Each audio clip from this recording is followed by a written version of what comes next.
And these fans cry, 'cause lately it's been weighing on my mind. Are you really gonna sit there and mope all day? No, there's no LCS. There's nothing for 100 Thieves this week. Like, what am I supposed to sit here and enjoy? You realize there's more to 100 Thieves than just LCS, right? You got Call of Duty, Valorant, bunch of content creators. There's a whole slew of things that you could get into beyond just this one singular. I don't want to watch something. Alright, nope, we ain't dealing with that. Let's go. Fine, just It's time to show you around the org. give me a...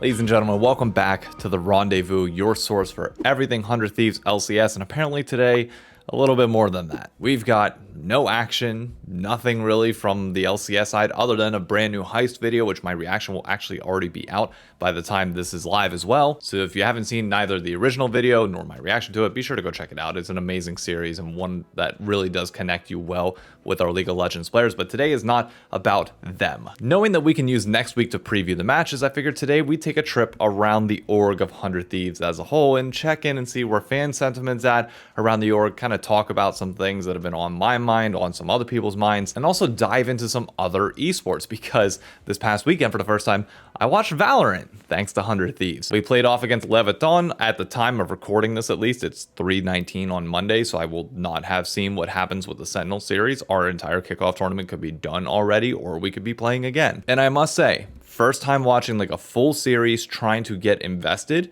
I thoroughly enjoyed it. Now, I used to watch Counter-Strike back in the day, so it's not like Valorant's foreign to me. Obviously, some of the abilities are definitely a little bit interesting, and I did play the game to the point where I think I'm like silver. I'm trash at the game, but at the end of the day, it does help you understand some of the maps, some of the agents, but not really everything. You have an idea of takes, retakes, 1v2s, who should be favored in different situations, but like actually watching and being nervous on those 1v2 clutches is a whole other thing. But I really did enjoy it. Boostio has already become one of my favorite members of 100 Thieves pretty much ever at this point. His personality is loud and boisterous, which I personally love. His parents are great, always in the audience interacting. They did an interview with him halfway through. It was just like, it was fun. And for the first time ever, I noticed that like 100 Thieves was a crowd favorite. I don't know if they're like the most popular team in Valorant. Obviously, the way they organize everything there is a little bit different. You don't see every team on each day. So like 100 Thieves fans like have their day to show up in venue, but like we were clearly favored over Leviton, and it was awesome. Like the crowd was so much different than whenever 100 Thieves LCS is playing, where we get like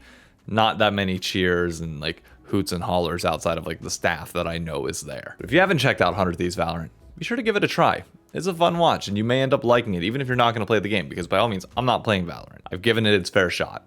It's just not for me. But I will be watching the games from now on, because it just is fun to get invested in an org and, you know, see a little bit more. Will it be first priority? No. If the LCS is on, LCS is my main thing. But give it a try. You never know. The Call of Duty team also plays this past weekend. I'll be honest with you, I have no clue how they did, because for those of you that don't know, sorry, I'm an Optic fan at the core. I've touched on it once or twice before, but like in a game where both 100 Thieves and Optic are in there, I'm not going to go down this rabbit hole, because this is about 100 Thieves and I don't want to turn it into something else. So just know Call of Duty team did play. Check them out if you want. Anyways, to the main point of this video, I opened it up to you all on Twitter for more of an AMA style about the organization itself and just general conversations that people wanted to have. And the number one point brought up by many people, I'll highlight a few of them over here, is what's up with our content? What's up with the creators that we have on roster, and why does it feel like, despite having so many big names, we really aren't doing all that much with them? And I think that's entirely a fair criticism, and one that I've personally had myself. How do you have 1.5 million subscribers on YouTube, but uploads are inconsistent?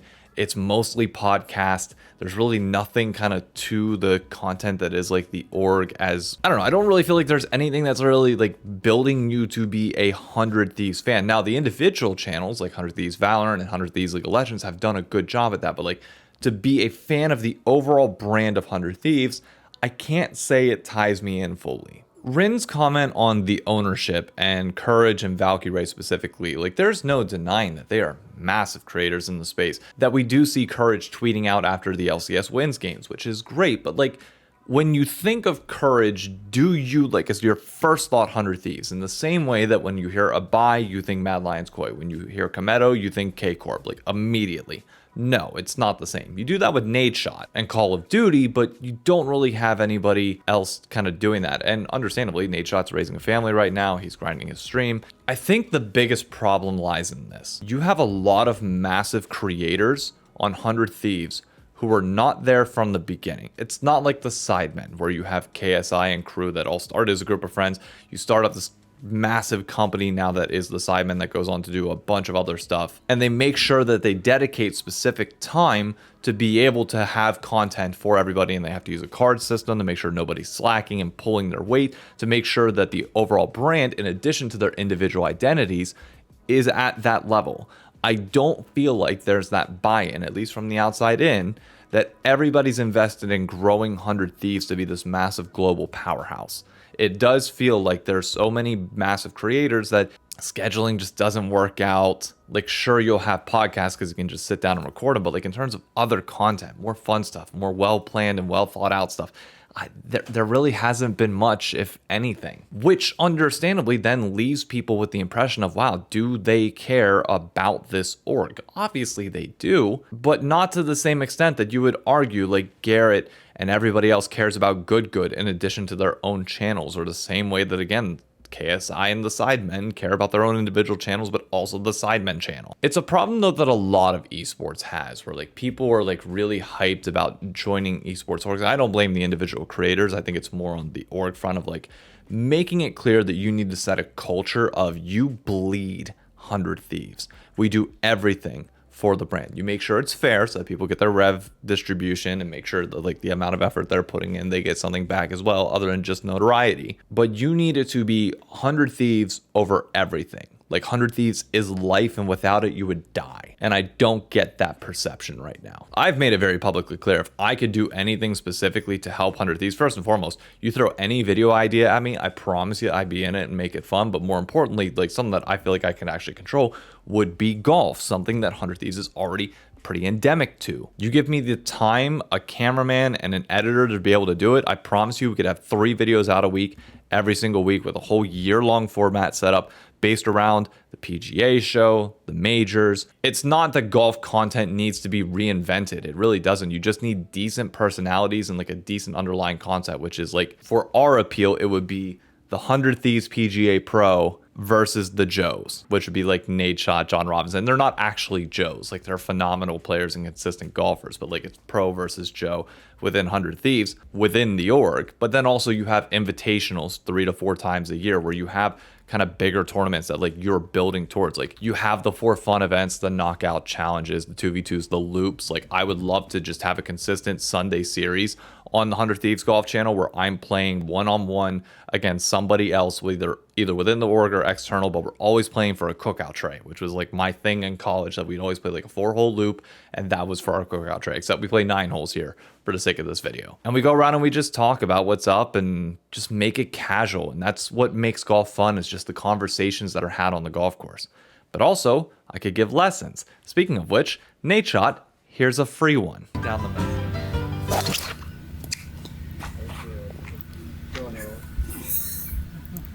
We got a hard cut on that camera real quick. Okay, no, obviously this is a joke. Like, I knew this swing wasn't going to be good. All right, first things first, checking his alignment. Typically, you want your feet parallel to where your ball line is going to be. His feet are pointed over here to the left side of the bunker, which means that his club head is going to be pointed slightly to the right of that, so probably middle of the fairway there. But notably, the thing with Nadeshot is we're already standing a little close to the ball. Notice how even it's set up. That ball is ridiculously close to the hosel. So first thing I'm doing, I'm getting him to take a step back from the ball. Arms are long enough, we're even a little bit upright. We could bend over a little bit more. This is obviously a slight exaggeration, but we don't want him standing upright as much. We want him more of an athletic stance. We want to free up his arms to swing a little bit more, and just more importantly, get that ball started in the middle of the club head, not at the hosel. The second thing I want to focus on within his golf swing is something that's a little bit blurry here, but you can kind of see it within his hands. He's opening up very quickly and uncoiling. With this pen, there's a spring on the inside, obviously. And what I want to do, especially with the golf swing, is I want to make sure like you are in your backswing, you are coiling up to uncoil and unload on the ball. If I only push this halfway through because I'm not coiling properly, it's only going to jump out so far, right? It's only going to go, like, it's not going to go very far. You're losing power on it. Versus if I push it all the way in and coil it up, point proven. What I want to see from Nadeshot is I don't want to see him rolling his body open on his backswing. His hands open up, his entire body opens up as he's trying to rotate, and instead just kind of like lifts up and lifts out of the coil, and you lose power because of that.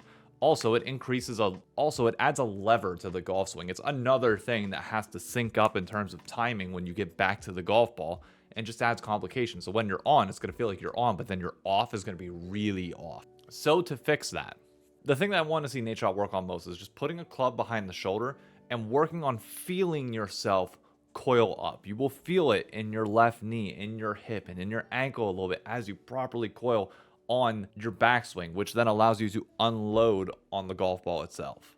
So properly feeling like we're coiling up rather than opening up, and keeping those hands a little bit more square at impact. The easiest way to tell is if you look here, the club face should be a little bit closed when you reach your hip level. That's actually square, not closed. Open would actually be the toe pointing directly towards the sky. So think about it rather as like 2 o'clock or 10 o'clock on a clock, depending on which handed you are, left-handed or right-handed. And you want the club to be there rather than pointing towards the sky already, because then your hands have to work twice as hard to get back to impact. Those are the only things that I really wanted to show with the full golf swing, but there is something with the putting that I want to work on specifically. Did you catch that? Did you see it? There was a little hitch at the end there. The most important part of putting is your tempo. You want to have a consistent tempo back and forth, and that will allow you to have consistent speed on the greens. You don't want your hands hitching there. You don't want your wrist breaking in any way. Like when you are putting, your wrist should remain completely flat. And it's just a matter of getting the right speed. And you can take it a little bit further back if you need to, but you want to keep the same tempo through and through. When you start hitching like Nadeshot did and kind of going like that, you're trying to add a little bit of extra power and give that little bit of extra oomph. You're not trusting your tempo and how far you're taking it back. So my biggest thing for Nadeshot with both putting and chipping, because I saw this in some of the short game too, just be a pendulum, back and forth. Don't let those wrists break. Keep solid tempo all the way through. If you feel like you're mishitting putts, an easy drill to fix that. This is a lot more difficult on carpet. No, Luna, no, you just knocked it. If you feel like your swing plane is off, 2 tees in the ground there, make sure you're going through. You want them as narrow as possible, but you should be able to go back and through without hitting the tees. You knock a tee over like that, you're not bringing it back to the same spot that you started. Now look, nobody likes staying on the range for hours upon hours at end. I'm not one of those people, never have been. I'm an on-the-course learner. So the swing parts might be a little bit more difficult to pick up there and implement on the course. That I would say like just do 1 range session. But when it comes to putting, just take an hour out. Go to a putting green, take 2 balls, either work on that drill or just work on keeping that pendulum motion with the putter, keeping that tempo through and through. Don't listen to any music, because believe it or not, if you're listening to music when you are working on your short game and putting, you will instinctively go to the beat of the song rather than your natural putting BPM. So just go out, just yourself, some golf balls, some tees, that's all you need. And I think you'll be amazed at how quickly you'll shave off some strokes on your game. But anytime you want to play me in a match, Nadeshot, you let me know, I'll be there. We've also got some comments about the budgets and number of teams that 100 Thieves has, which personally, I don't mind not being oversaturated in everything. I think it's more important to, again, establish that core identity, which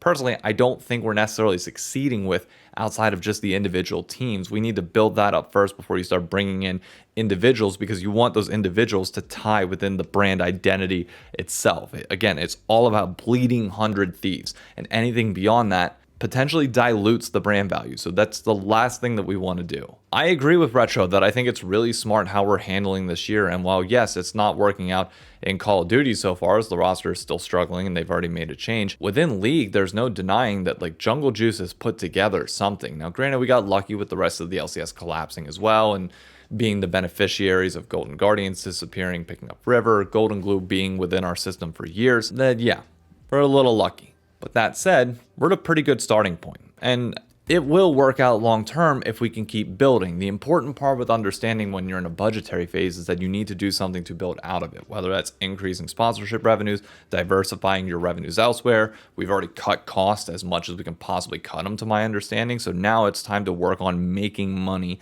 itself, which will then pay for additional things.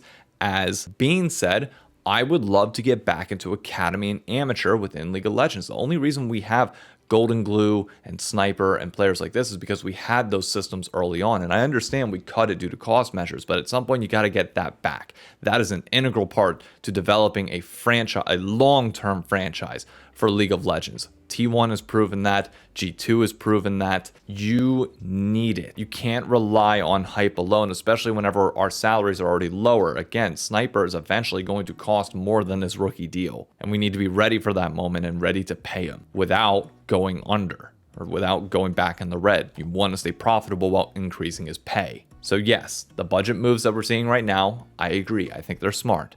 But we have to have a way out of that period, which we need to be building towards. This has gone on long enough. Next week, we'll be back with a preview of our second to last week at the LCS, where I think our players currently stand in terms of their rankings within the league for all pro voting, a potential Quid MVP case. We'll get into it next week. Until then, thank you all for watching. Be sure to drop a follow if you haven't already, and I'll catch you on the next one. Adios.